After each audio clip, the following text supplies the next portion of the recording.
I want you to picture your life as a garden. Pretend that God has leased you the land for this garden, and He is Himself a master gardener. He has wonderful ideas for the arrangement of your garden. But He only asserts His will to a certain degree. Ultimately, this is your land that He's given you to plot out, to plant and cultivate as you see fit. Now, He looks on as the interested and loving landlord, and He's willing to pitch in and grow your garden to any degree that we let Him. Now, at some point in our lives, most of us will make some incredibly destructive choice or choices. It's as though we had a beautiful, mature oak tree resting in the center of our garden, a tree that gives shade and it's a nesting place for birds, and suddenly, without good reason, we decide to just saw the tree to the ground, remove it, just leave a stump. It's a destructive act of our will. It wasn't well advised or thought out, but it's ours. The action that we took against the oak tree testified to everyone that this is our garden, that we can do with it what we want. And God looks on, and He's saddened. He knows that that oak tree took many years to grow. It was a thing of beauty. It deserved to thrive. And deep down, we knew it too, but we were too flushed with the spirit of our independence to admit the value of the tree while we laid the axe to its trunk. And now, all that's left is a low and unsightly stump. And as we live with the aftermath of our act, walking past an ugly, dead thing in the middle of our garden, even we begin to realize, we made a poor choice. The stump in the center of our garden becomes a painful reminder of just how incapable we are of making good decisions without God. Just seeing the stump brings a good deal of shame and regret.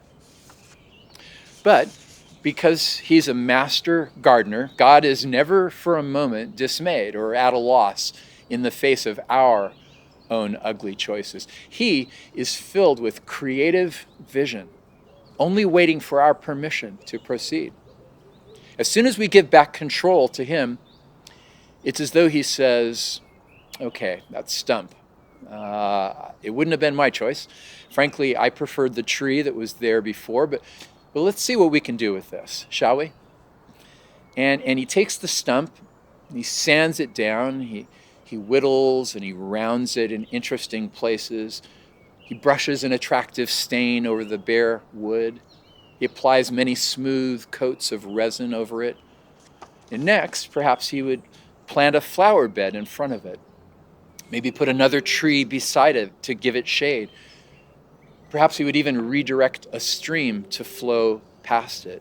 And so before you know it, that hideous stump has become a handsome and comfortable bench, which, sitting in the middle of the garden, now becomes a resting place for any who would stop there. What had been a scene of wreckage, of ugliness, of desecration, has now become, in the hands of God, a place of renewal, rededication, beauty for anybody who would stop there. God does that, even though the removal of the tree was never His choice to begin with.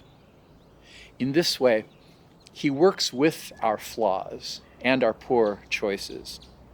And like a master artist, He incorporates them into His design. Now notice, He doesn't take the stump away. It remains there because, we chose to have it there in place of our tree. God respects our choices and their consequences. But in His abundant wisdom, He can transform even the symbols of our rebellion into objects of beauty. He's that skilled. He's that good. The same stump that reminded us of our own failing can now be used by us for reflection, for recommitment, thanksgiving, and as a signpost to others who are thinking about walking where we have walked. That is what an eternally loving Creator does. Even when we destroy the good things that he makes for us, he stands ready to rebuild. And like a craftsman who loves a challenging piece of material, he often uses the very remnants of our rebellion for his starting point. He's never daunted. Once we surrender to him, it's as though we inspire him to work even more brilliantly, if that were possible. Certainly with each laying down of our will, we open ourselves up to receive more of his love. And he, in turn, pours out more beauty into our lives than we could imagine before. As his children, we soon discover that everything we do, whether it's good, whether it's bad, it's all fodder for our Father's shaping hand. All that's required of us is that we keep surrendering up the material of our lives to his creative vision.